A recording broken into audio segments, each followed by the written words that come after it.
All right, good cloudy day. Oh, they tell me of a home party on the sky. Oh, they tell me of a home far away. Oh, they tell me of a home where no storm clouds rise. Oh, they tell me of an unclouded day. Oh, the land of cloudless day. Oh, the land of an unclouded sky. Oh, they tell me of a home where no storm clouds rise. Oh, they tell me of an unclouded day. Oh, they tell me of a home where my friends have gone. Oh, they tell me of that land far away, where the tree of life in eternal bloom sheds fragrance through the unclouded day. Oh, the land of cloudless day. Oh, the land of an unclouded sky. Oh, they tell me of a home where no storm clouds rise. Oh, they tell me of an unclouded day. Oh, they tell me of the King in his beauty there, and they tell me that I shall be home, where he sits on the throne that is higher than snow, in that city that is made of gold. Oh, the land of cloudless day. Oh, the land of an unclouded sky. Oh, they tell me of a home of the storm clouds rise. Oh, they tell me of an unclouded day. Oh, they tell me that he smiles on his children there, and his smile drives their sorrows all away. And they tell me that no tears ever come again in that lovely land of unclouded day. Oh, the land of cloudless day. Oh, the land of an unclouded sky. Oh, they tell me of a home where no storm clouds rise. Oh, they tell me of an unclouded day. All right, put over to old, old, old.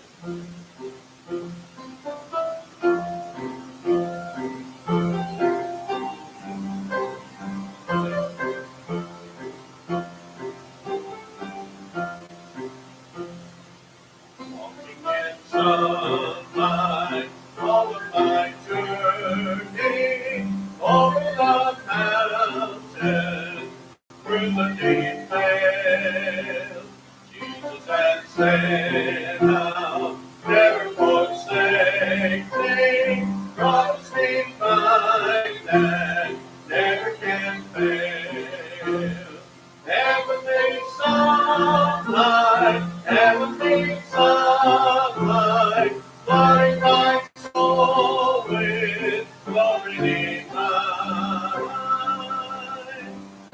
Hallelujah, I am rejoicing, singing and praising, Jesus is mine.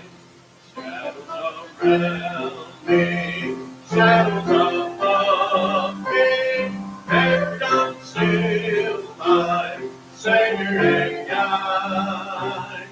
He is the light in illness or darkness, ever I'm walking close to His side.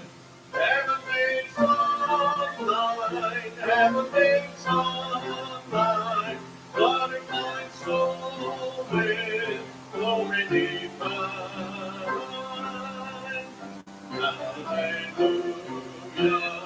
I am rejoicing, singing His praises. Jesus is mine. In the bright sunlight.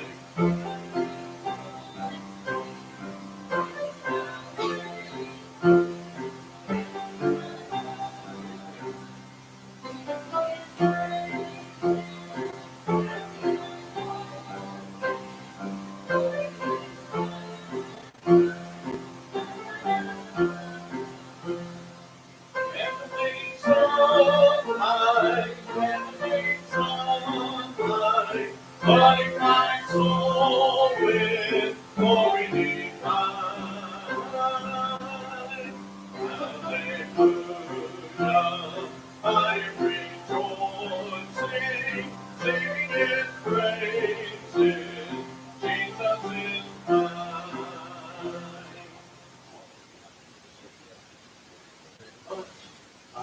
Just in a way of announcements, need to remember Sister Brenda, she's under the weather this morning, and Brother Jay here, he's under the weather too.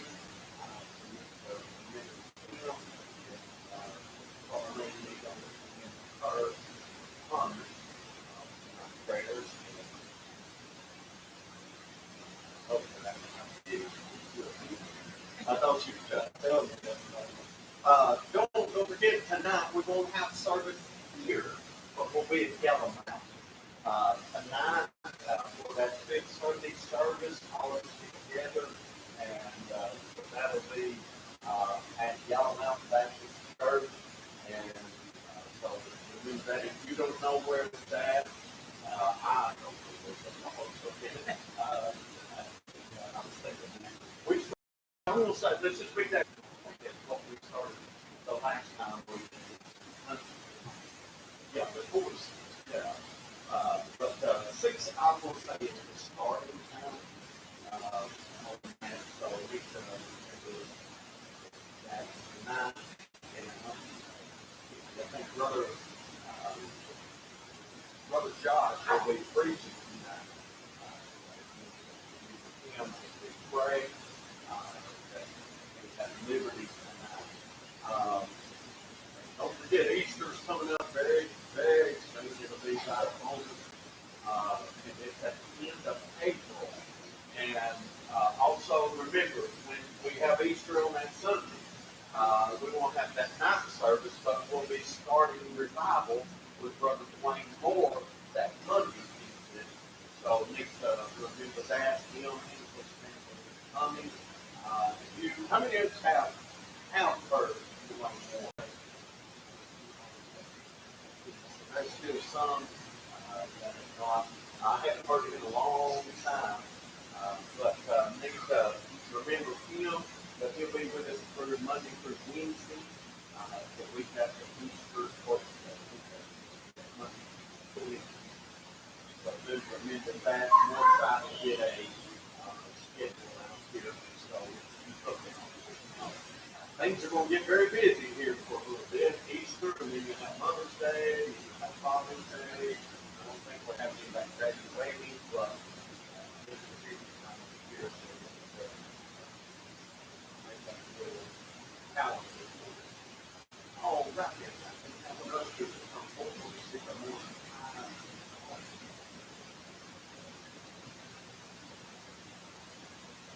The reason I was laughing kind of when that stream was going up or down the other way, when I was in band, I played football, baseball, ran, I also was in concert band. And as I was in concert band, we went to UTC to play.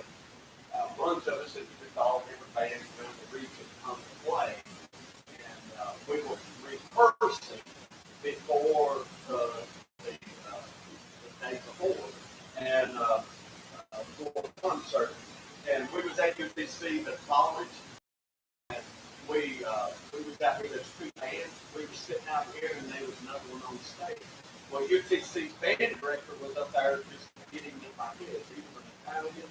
I mean, he sweat when he did his during that whole time he's directing, some of the college kids got up and got a hold of the mechanics. And that stage would let it go up or go down. The guy sitting there doing this and everything's not even having an idea of what's going on around him. And those college students take him down in the pit. And you don't see him no more.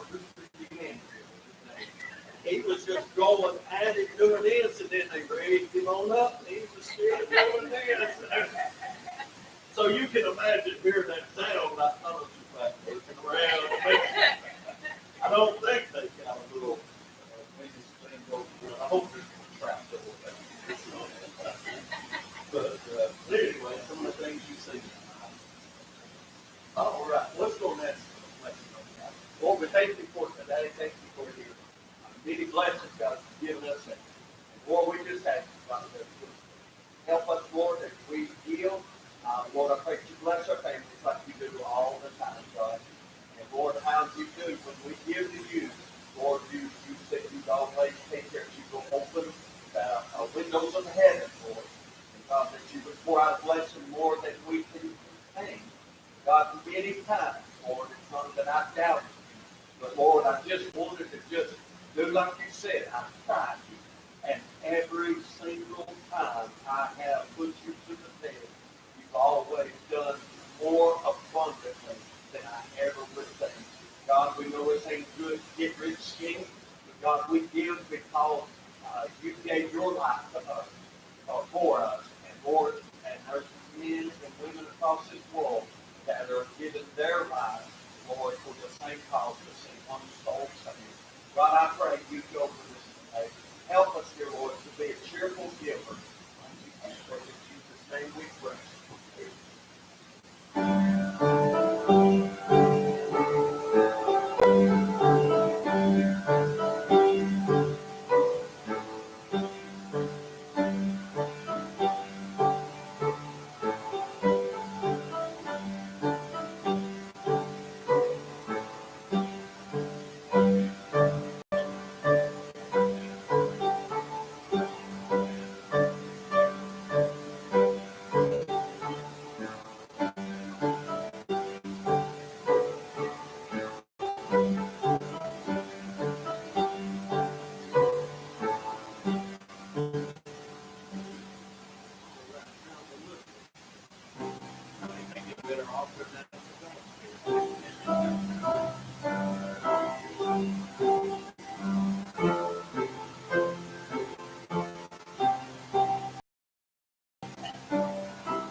Wonderful,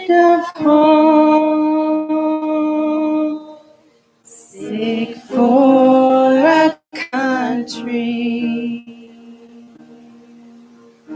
which I've never been before.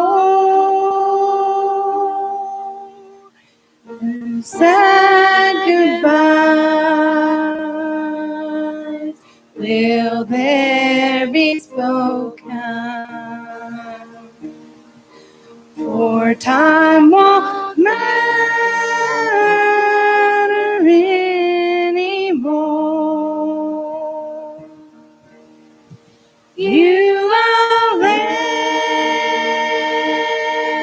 I'm longing for you, and someday on the I'll stand, there my home shall be eternal. Beulah land, sweet Beulah land. Looking now across the river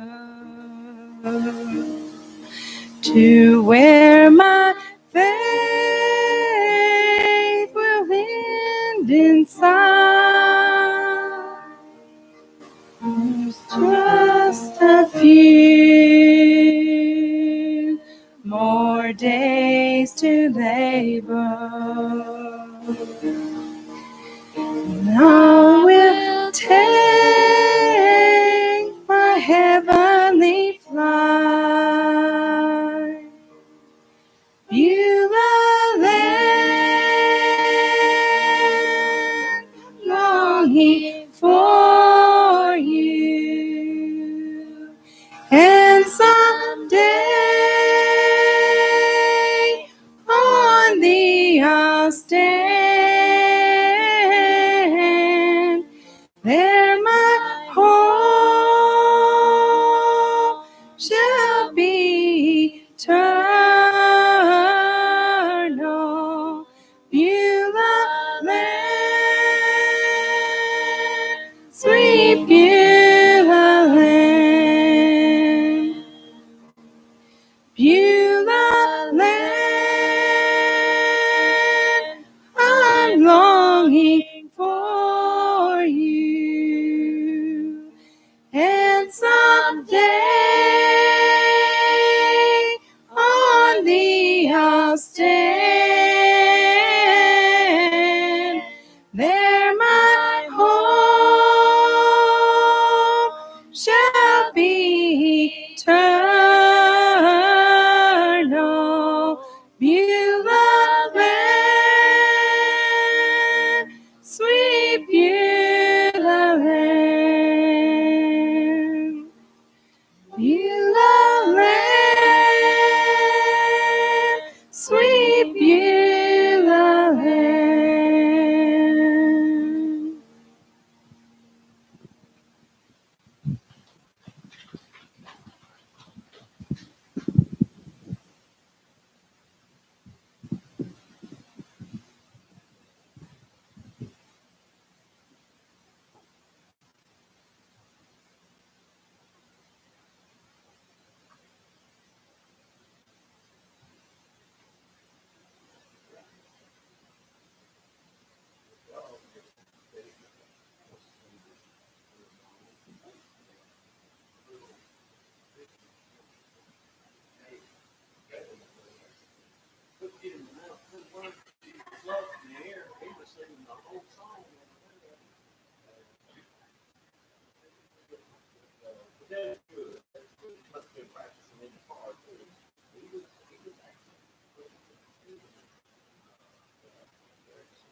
never know on this, but Psalm 127, it says, except the Lord build the house, they labor in vain that build it.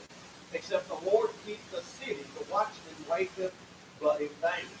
It is vain for you to rise up early, to sit up late, to eat the bread of sorrow, for so he giveth his beloved sleep.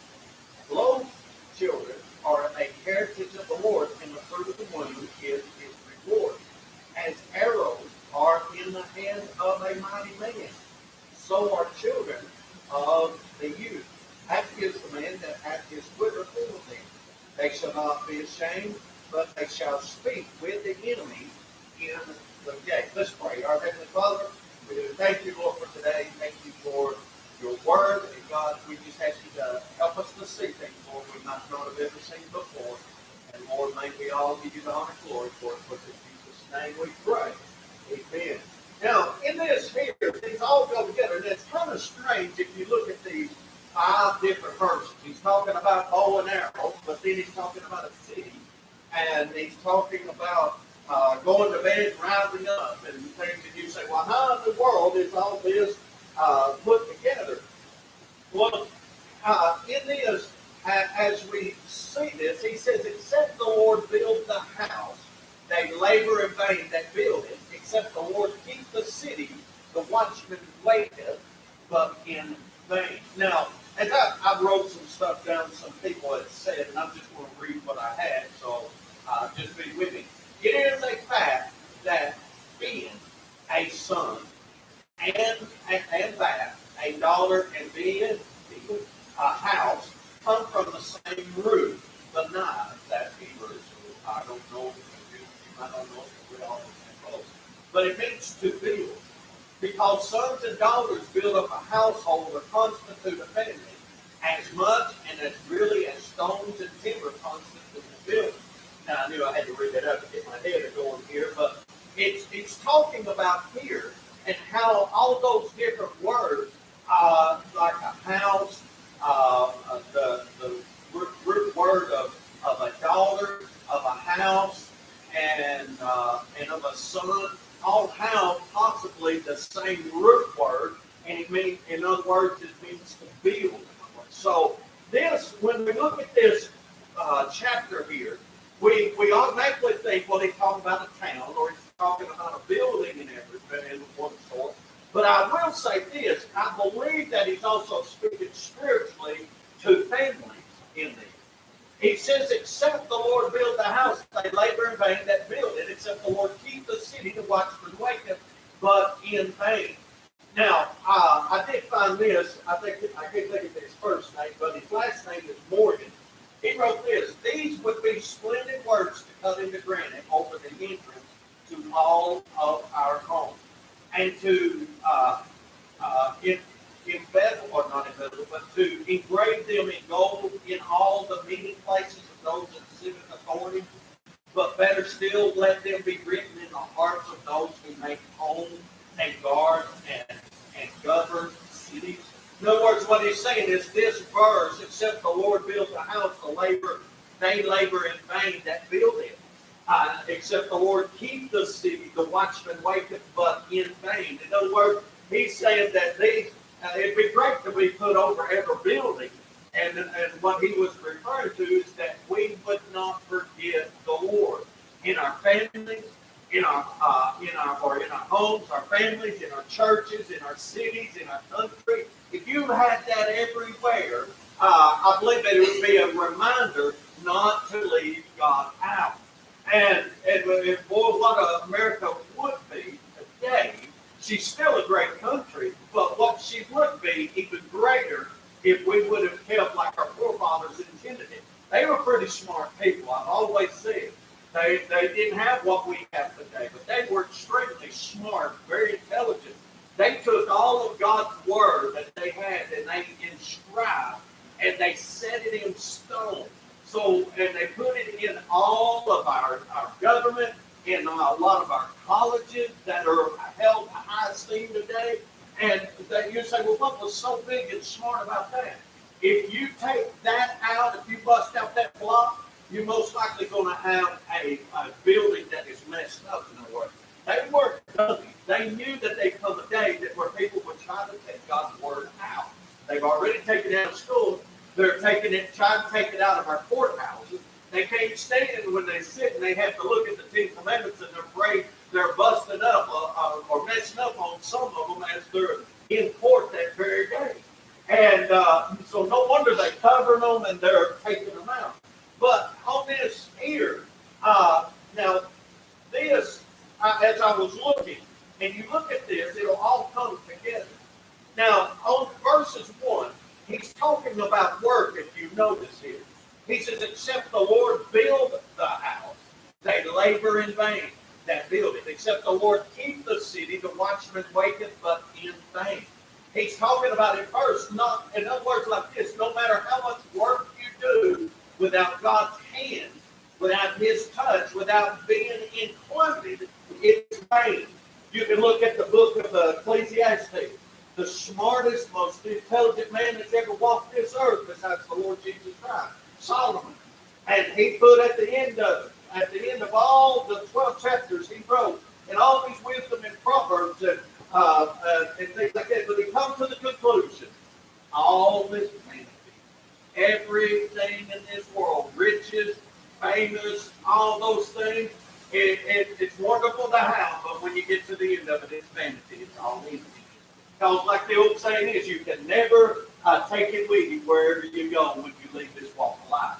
In other words, the old saying is, you've never seen a U-Haul behind a hearse because you can't take it.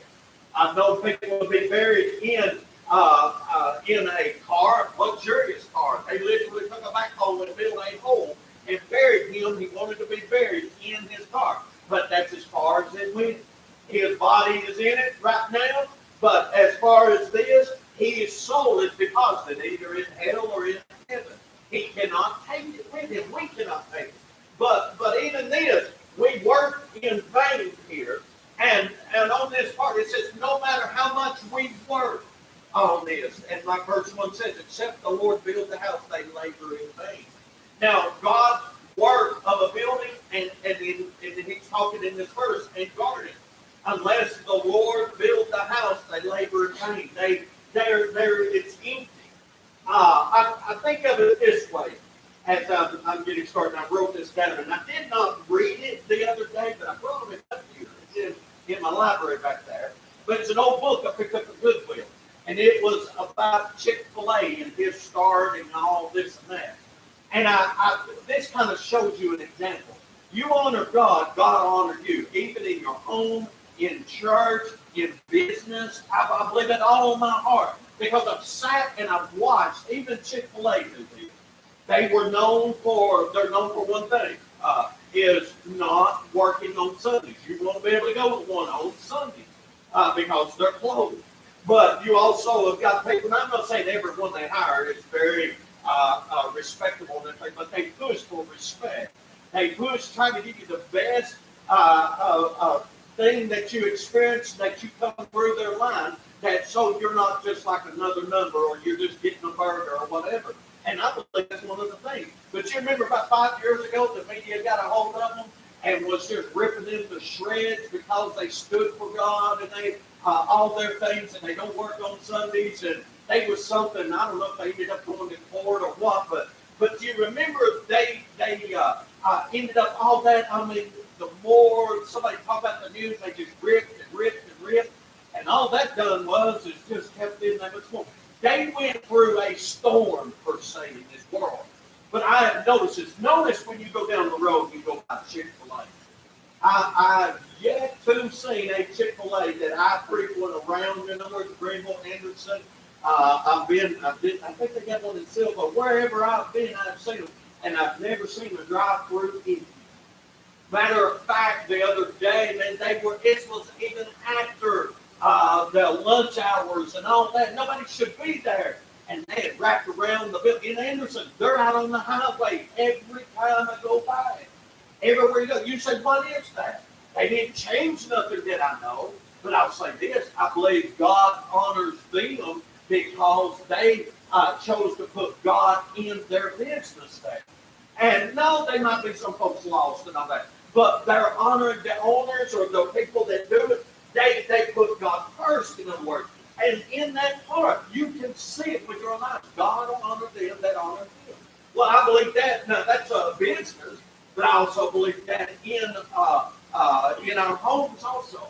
If we work and work and work and do everything we can and yet not have God's hand in it, it'll go to empty.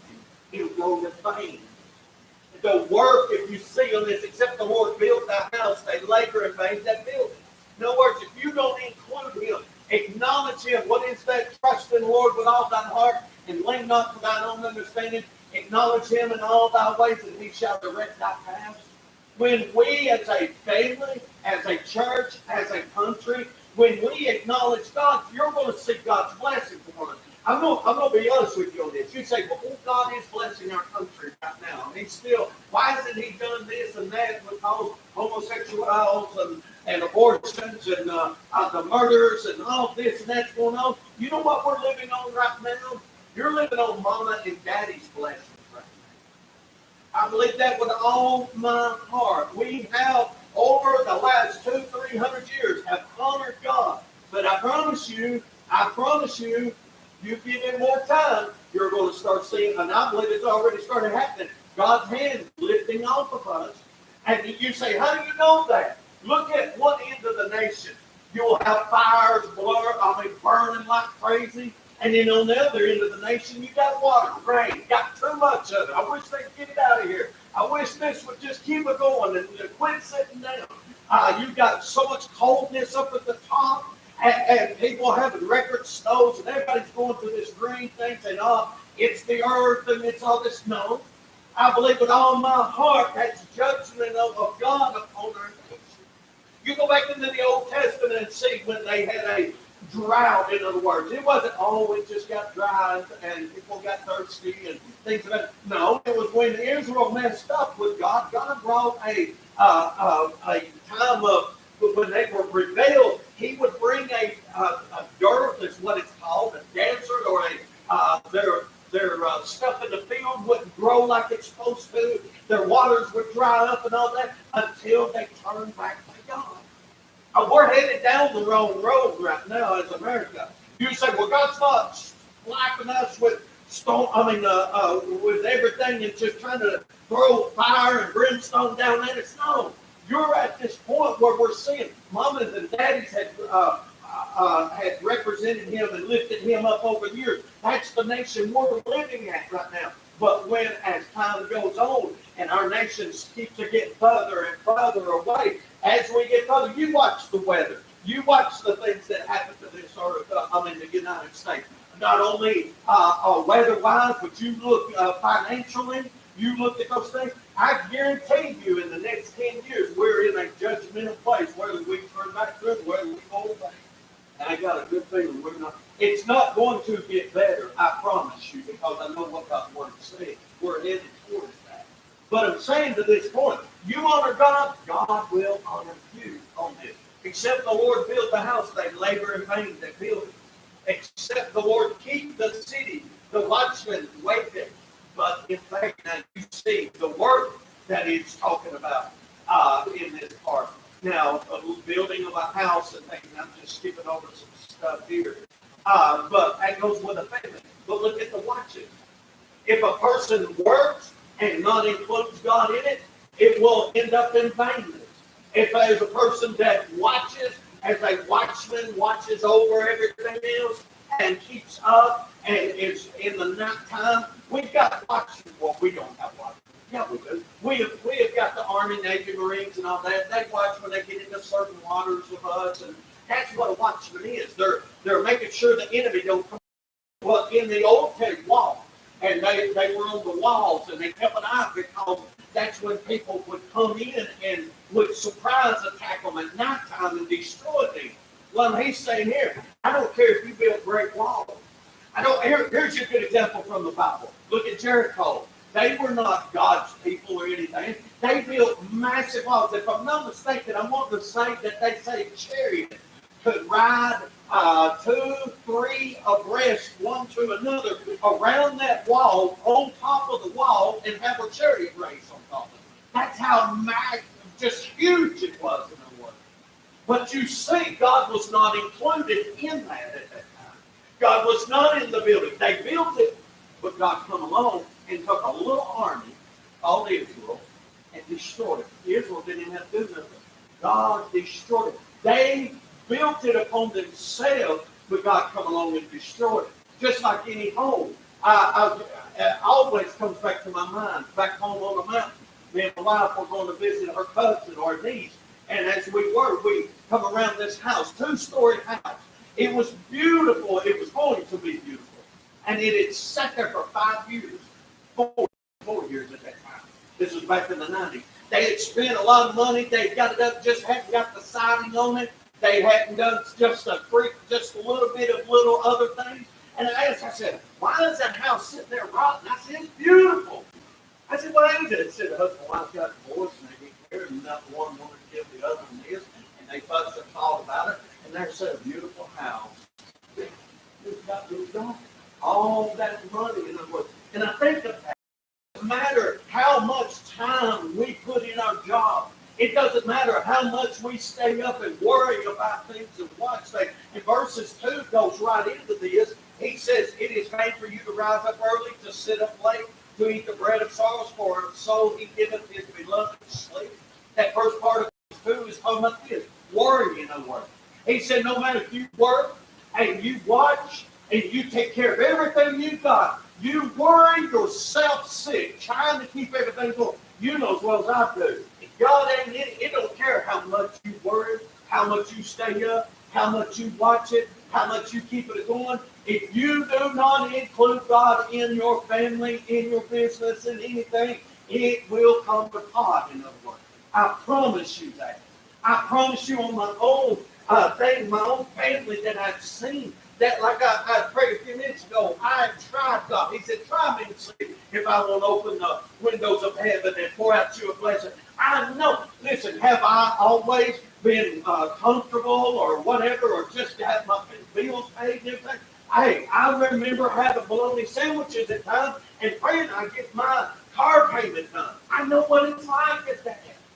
It ain't been too long ago. We just been blessed there. But I'm saying this, I have tried God. I have gave money over and nobody would know a thing about it. And I'd go, okay, you told me try me, I'll try you. And turn around, you cannot outgive God. I have tried every single way in my life trying to outgive him. You can't outwork him, you can't out anything. God sees all, knows all. And listen, you've been through it. With our little grimy little heads, we think, boy, we can build this and build that. And think, boy, God can't be in control of this. I have seen, even in my own life, I've seen people build their dynasty up and see it go down in moments. What I'm saying is, without God in the church, without God in the home, without God in the country, it's all going to go to pot. It does not matter how much work you do. It does not matter how much you're going to stay up all night long and watch and do and work and build. It's going to fall to pieces. Malachi talks about that where he talks about try and see if I won't pour out you a blessing that you cannot contain. But let me flip it on the other side. He also calls them God robbers. I didn't plan this and just get on this. I think everybody gives. I know. I don't watch what you give. They do the money on the ones that know. Martha does. We'll just say that. Blame Martha. Sister Martha. But I'm saying that this part, the other side, where God is getting onto them, he's calling Israel God robbers. And he's saying, you make a lot of money and you put it in your bags, but yet your bags have got holes in it. You ever just wonder, it don't matter how much I've known people to work on Sundays and Saturdays. I have worked before I got saved, before I was called to preach. I know I'm in here now, but I'll be honest with you, that was the worst day I ever worked, was on Sunday. Worked in a foundry, and they called me and made me go, I think it's like 3 times a month I had to work and do it, and I hated it. It felt like the more I tried, the worse I didn't get done. But saying to this point here, after I got saved, I'm just like, promise you on this part, I've experienced it. I had a chance to leave a job one time after I was saved, and I had a beautiful job working for Frito-Lay. And it was wonderful. Nice money. After we left Greenville the first time and went back home, I had a wonderful setup. All I had to do was just walk right into it. And I never forgot. I was like, I just didn't feel right because 2 Sundays out of the month I had to. And it was just 2 hours and I was like, oh! And I finally, through the preaching, no, I didn't know what I was going to do. Through the preaching, you say, you let it nice. Yeah, that's right. It was nice to me. And I was like, woo. And in fact, but God blessed me with another one to come along. I'm saying to this, you'll never get ahead if you don't include God in it. If you keep God out of your life, out of the country, out of the church, and out of your community, and out of your home, it will be in vain. But if you keep God in your church, your home, your country, and everything that the Lord has, I promise you, He will. It will come to good. He blesses them that honor Him. Now He says here, He says it is vain. It is vain for you to rise up early, to sit up late, to eat the bread of sorrows, for so He giveth His beloved sleep. Now He says for His beloved He gives sleep. In other words, you honor God and you let God be a part of everything that you do, He says He giveth His beloved sleep. You won't be up at this time of the hour. I'll be honest with you. I do worry some, but I've learned over the years, God's got it in control. I have learned over the years upon years upon years of seeing God come and do what He always does. You get to the place in your life, you're like, man, I'm tired of worrying. Now, you're never going to stop continually worrying about God. Worrying about things. But it does get to the place in your life that teaches you. You've done it once, you do it. But look here, verse 3. Lo, children are a heritage of the Lord, and the fruit of the womb is His reward. And the arrows are in the hand of a mighty man's sword, the children of his youth. Now, I just want to look here. He's talking about here, not on the work and worrying and watching, but he's talking about verse 3. He's talking about the wonderful blessing. I'm just going to touch this and go on. Lord, or lo, children are a heritage of the Lord, and the fruit of the womb is His reward. Verses 3, he's talking about it's a blessing to have children. We would have loved to have had more than one. Took us to children calls and let us get all of our raising out and having 10 kids at once. And I'm like, whoa. But we had one. We thank the Lord for that. We thank the Lord for our grandson. But for some of y'all really blessed. Y'all really, really blessed. Y'all got 2. You might have 3. They say you got folks kids. You got 3, 4 altogether. And some of you, I've got one. I thank the Lord. It is a blessing. It's not a curse when God gives you children. Sometimes when you're raising a teenager, you think, God, why'd you curse me like this?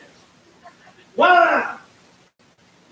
But be honest with you, when you go through that teenage years and they do come back to reality and they find out they're not, your parents are not your enemies, they're the ones that love you the most.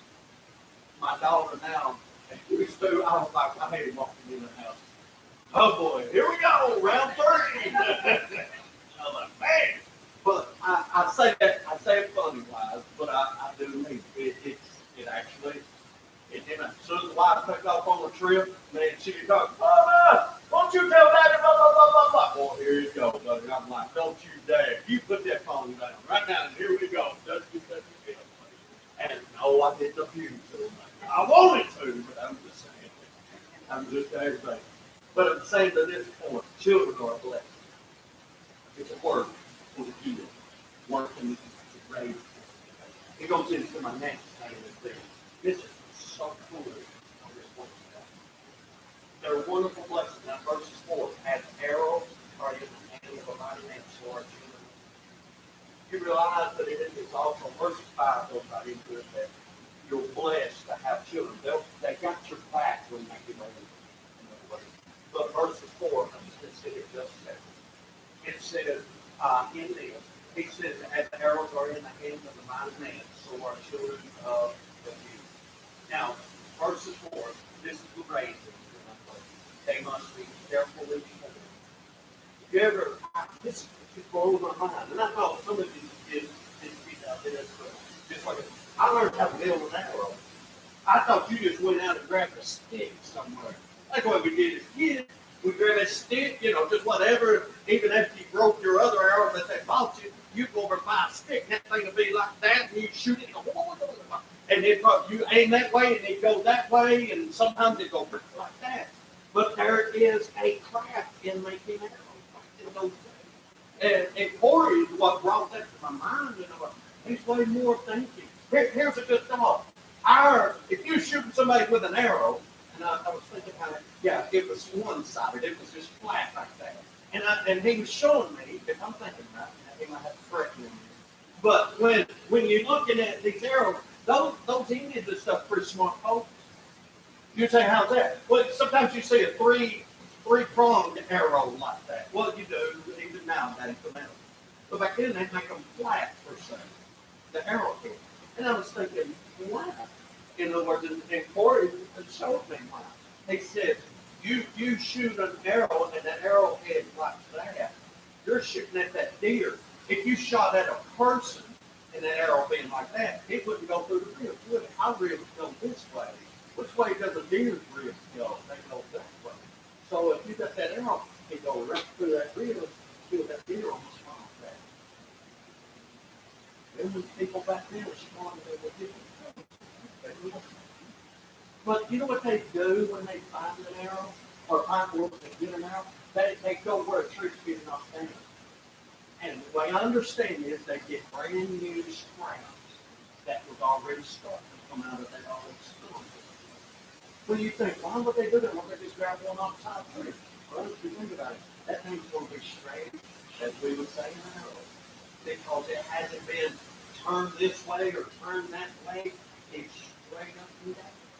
And they would grab that. Now you say, well, that's all the work. They just didn't shoot. No. Then they got knots in it.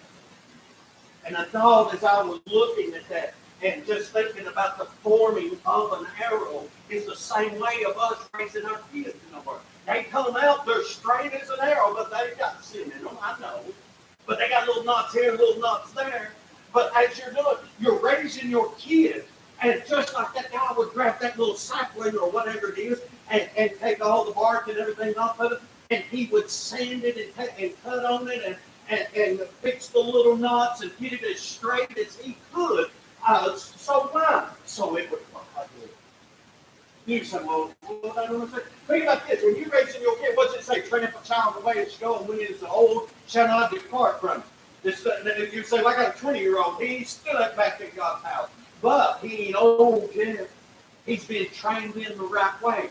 Trained in God. Shown God said. How many times over our lives we've heard the expression prodigal son? How many times through our lives we've heard, well, this looks like a David and Goliath thing here. Bible is mentioned in our speech all the time. And when they say Billy Sunday, the reason he got saved is because his mama used to sing, "Where is my wandering boy tonight?" He's gone to play professional baseball for the White Sox. Up in Chicago, he's walking the roadway. His mama had brought him up right. He knew what was right, even though he went the wrong way. It brought him back to God, in other words. In this part here, raising up a child in the way you should go. Telling them that it is right. It's not good to lie. It's not good to commit adultery or fornication. It's not good to miss or what am I trying to say here? Trying to go through the 10 Commandments, in other words, and I'm trying to keep God God first. Honor your mother and your father. We could just go on down through there. Don't steal. Don't kill. Don't do any of those things. What are you doing? You're forming. What are you doing when they misbehave? The Bible tells you exactly what to do. My mama did it many times. She took me out and wore my hind end out. What was she doing? She was going over that knot, in other words. You get what I'm saying? She's rubbing it down, in other words. And she found 2 knots right back here in the bag. Amen. And she wore me out. And yours did too, in other words. But you know what it was doing? taking sand it not, getting it to the place that when it comes time, I've already done it. I took my bow and I took my arrow and I shot. She fell out of the range. I was raising her up, and just as I take that arrow, let me go something else. It's got feathers on the back of it. And I learned through court, I can't remember, but those feathers, different kinds, keep one the way it goes, and it affects it greatly in the work. Let me say this. Same way, you say, well, what's that got to do with God? You remember those in Deuteronomy, I wrote them down. This will be Deuteronomy 32:11, Psalm 91, 1 through 16, Psalm 17 and 8. Talks about God and we being under his feathers, being under him as an eagle stirreth up her nest, in other words. The feathers, in other words. That feather represents, I believe, it represents God. And you build them up right. And listen, sometimes you say, well, I kept them in church. I did everything I was supposed to do. You did that. Remember, they're not old yet. But remember this. Adrian Rogers had this happen to him once. And I heard that. He said he had a couple come in, they were just broken hearted, just sobbing. Dad was sobbing, love sobbing. And they said, preacher, we've done everything. We kept her in church. We did everything we were supposed to do. We raised her up. We told her to pray. We did all those things. But she's gone all wild on us. And they said, what did you do? He told them, he said, I'm reminded of the first marriage. He said there was 2 young that were put in the perfect. They were perfect environment, and they were innocent.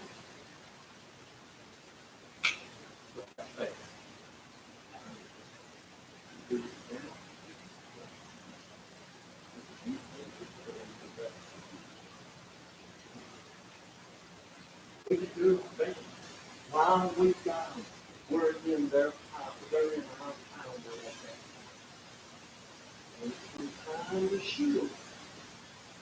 I ask you this like that. We've got where you're going. But where are you focusing on? What's your focus? When a archer does this, he's got a focal point. It's an apple, bullseye, whatever it is. And I thought the other day, sitting up there, it's okay for them to get doctor. It's okay for them to do that. Not everybody's a preacher. Not everybody's a Christian. Not everybody's a imitator. Not everybody is the things of the church in that way. But I tell you this, I always joke around with my buddy, Brian Rainey. He's a great blogger down in South Carolina. And he was raised up on the dark side. He was raised up, his daddy was a pastor. And we understand his great man of God. And Brother Rainey talks about, he says, all his life he wanted to be a preacher with God, and then it was called him to preach. But he's a loner. And I've sat and watched when there's been Christians that have been taken advantage of. They say he's a bulldog in 15 times. I'm just saying, I know his actions on the outside, and it's funny if we're doing it. No one say, I've heard time and time again, you'll fight for the best.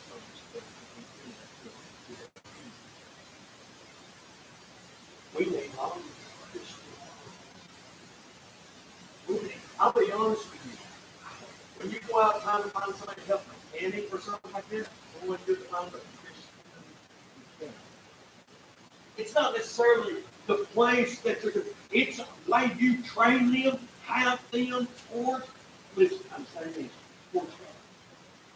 You aim towards God, all that other stuff. It's the aim in it. A lot of folks want to aim at just all money, all this, all that, and leave God out of it, and then they wonder why all these other things happen, and they end up in the wrong places, the wrong time, and all. I understand that, but you get what I'm saying. You just point them towards God. When you let go and they're on their own, and that happens, things like that, and God takes those things that you and I forgot about. How many I've been wondering, how many now God speaks to God. The old saying is, our parents look like the dumbest people in the world when we were living in Mexico. But the older we become,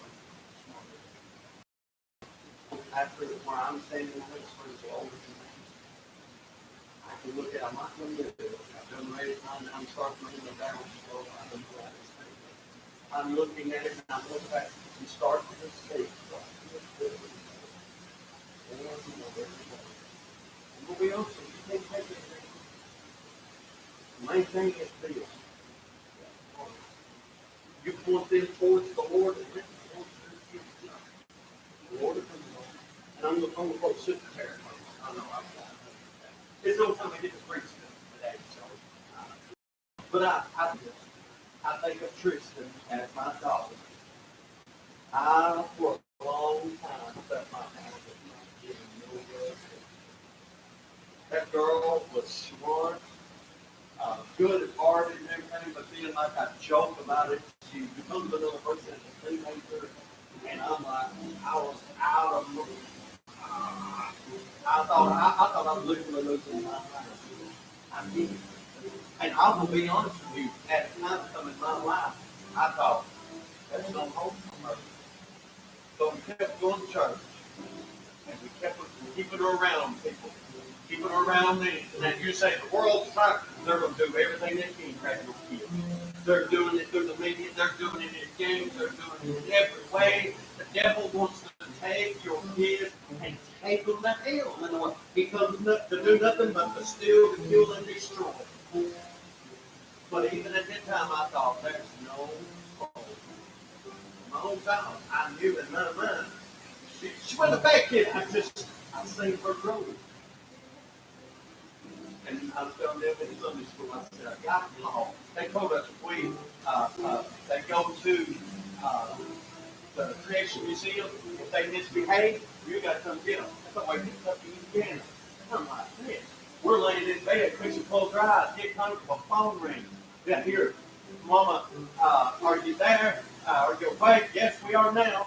And said, would y'all sit down? Tristan, tell me what you done. I'm over there getting my britches on. I'm thinking, man, the child again. And I'm doing it. I'm headed away. And she said, no. Mama, make sure y'all sitting down. I said, okay. We sit down on the bed. And she said, I want to tell you. I got to say. When all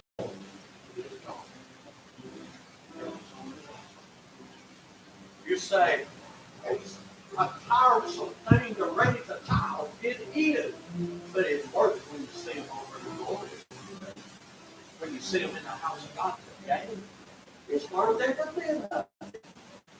When you think it's hard, raising the as an example, said the same thing.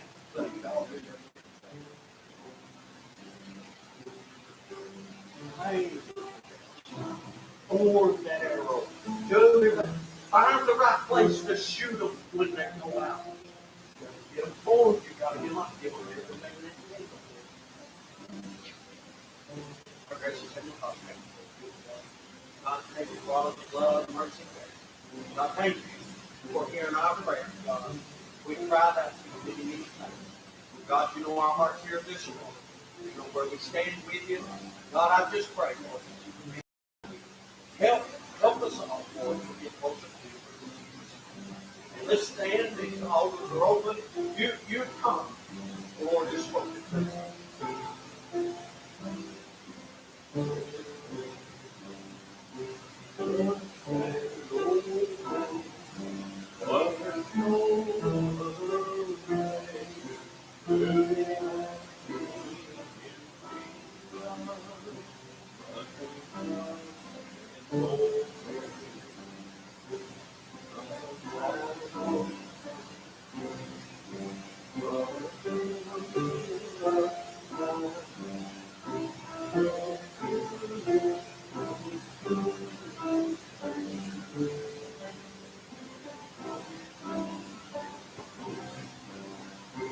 You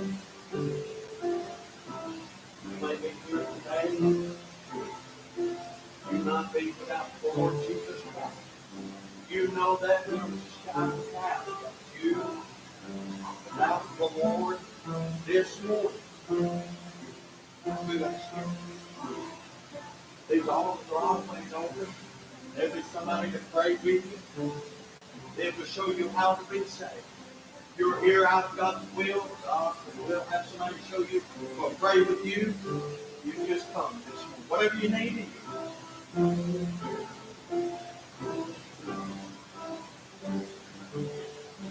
What is your need this morning?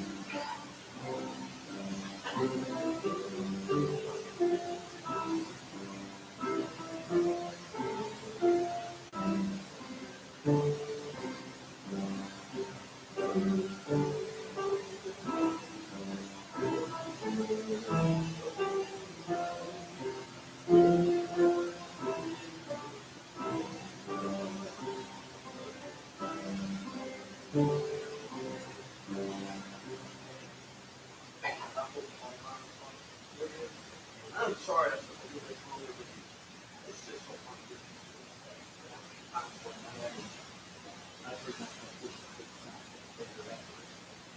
but don't forget tonight.